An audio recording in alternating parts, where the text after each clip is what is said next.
வடநாட்டில் உள்ள அனைத்து ஆலயங்களையும் சுற்றி பார்த்து எங்கும் இறைவனை தேடி கிடைக்கவில்லை. மீண்டும் இங்கே வருவாய் என பைரவ சுவாமிகள் சொன்னபடி இதே இடத்தில் வந்து பைரவ சுவாமி ஆசிரமத்திலே தங்கி இங்கே சேவை செய்து கொண்டு இருக்கிறேன்.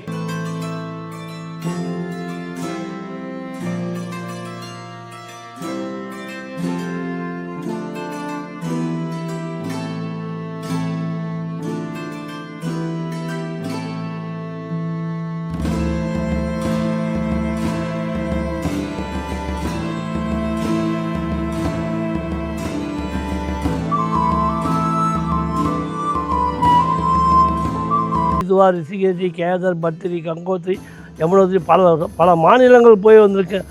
இங்கே கிடைக்கிற நிம்மதி சந்தோஷமாக அங்கே கிடையாது. என்ன வந்து யாத்திரை ஸ்தலமாக போகிறோம், இங்கே வந்து எல்லாத்தையும் ஒன்றா ஒரே இடத்துல பார்க்குறப்ப ரொம்ப ஆனந்தமாக இருக்குது. எல்லா ஜீவர்களும் இன்புற்று வாழறதுக்கு இது எனக்கு ஒரு புண்ணிய ஸ்தலமாக அமைஞ்சிருக்கு.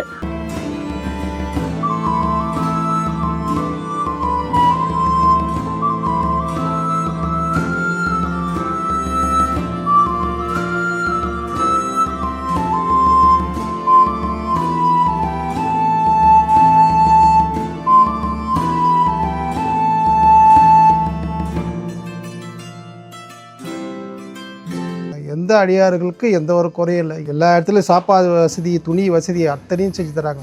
ஆனால் தங்கக்கூடிய வசதிகள் எங்கேயுமே கிடையாது. இங்கே பைரவர் ஆலயத்தில் தான் வந்து கிடச்சிருக்கு. எங்களுக்கு ரொம்ப சந்தோஷமாக இருக்கும். எல்லாமே பார்த்துக்கிறாங்க. ஹாஸ்பிட்டல் வசதியிலேருந்து, துணி வசதியிலேருந்து, சாப்பாடு வசதியிலேருந்து, படுக்கை வசதியிலேருந்து எல்லாம் ரொம்ப சந்தோஷமாக அதுவாக இருக்கும்.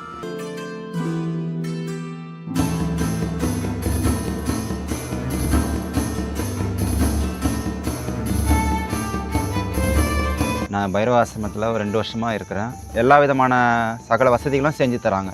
எங்களுக்கு சந்தோஷமாக இருக்குது, ரொம்ப மகிழ்ச்சியாக இருக்கிறோம். எந்த கோவிலும் இல்லாத ஒரு இது இந்த புண்ணிய பூமியில் இருக்குது. எங்களுக்கு என்னென்ன தேவையோ அனைத்துமே இந்த கோவிலில் கொடுக்குறாங்க ஐயா. தவம் பண்ணுறதுக்கான தனி இடம் இருக்குது, எங்களுக்கு எல்லாமே வசதி நல்லா இருக்குது.